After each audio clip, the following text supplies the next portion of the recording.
All right, let's continue on this subject. And Gary Tabach is the former chief of staff of the NATO Military Liaison Mission in Moscow, and he served here in Turkey between 2006, and 2008. He joins us now live from Philadelphia. Welcome to the program.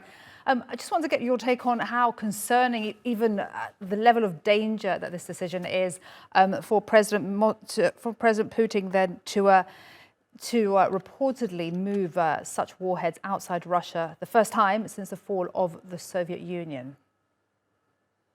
Hi, thank you for inviting me. Always glad to be back in Turkey. I think that there is no longer a question of the danger of what President Putin does, or the head of the terrorist organization that Putin heads. That is, I think, should have been clear to everyone for a long time already. The danger is how we, the West, reacts to it again. Are we going to again smack him with some sanctions and try to figure out who is at fault and everything? I think those discussions should be over at this time, because this has been a colossal damage to the world, to the whole, not just Ukrainians.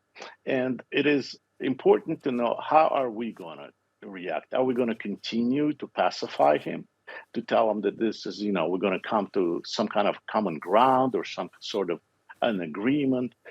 I think this should stop at this point. I think at this point, Kemal Ataturk would take certain actions, hard actions, and show that he cannot blackmail us with the nuclear weapons in Belarus. Belarusian people should know that if there's going to be nuclear weapons on their ground, they should expect a hit. So if we're going to ignore what just happened, or try to somehow make it less important or less disastrous, we should expect a bigger incident that will come from Russia. Okay. Can I just stop you there, Gary? You're making very big statements that would be very worrying. Just first of all, how do you think the West should react to this? How do you think NATO should react to this? I think that NATO should give all the weapons immediately to Ukraine that is required by Ukraine. It should give air support. It should close the skies above Ukraine. Anything that will fly above Ukraine is going to be hit. All this discussion should be stopped, whether who blew up the dam, that on the Polish territory, it was a Ukrainian missile that killed 2 people while it was trying to shoot down the Russian missile. None of that was happening until the Russians started a war with the Ukraine. None of it. So all of it is a Russian responsibility. All of those disasters, all of this genocide is going on with the Russians.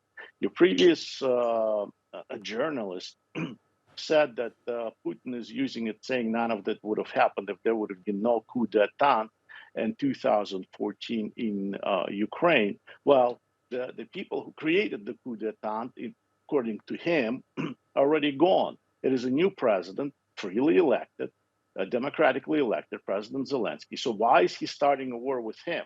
Because the same reason should be that there was a coup d'etat in 1993. Okay. I was in Moscow when Yeltsin took over the parliament and bombarded the parliament, and there was a coup d'etat then. We can say, so now China should be allowed to start a war with Russia, because now they're, but the Yeltsin is no longer there. It's different president, different times. Okay. All those excuses, I think, should be stopped and should be ignored. It's not even should be considered.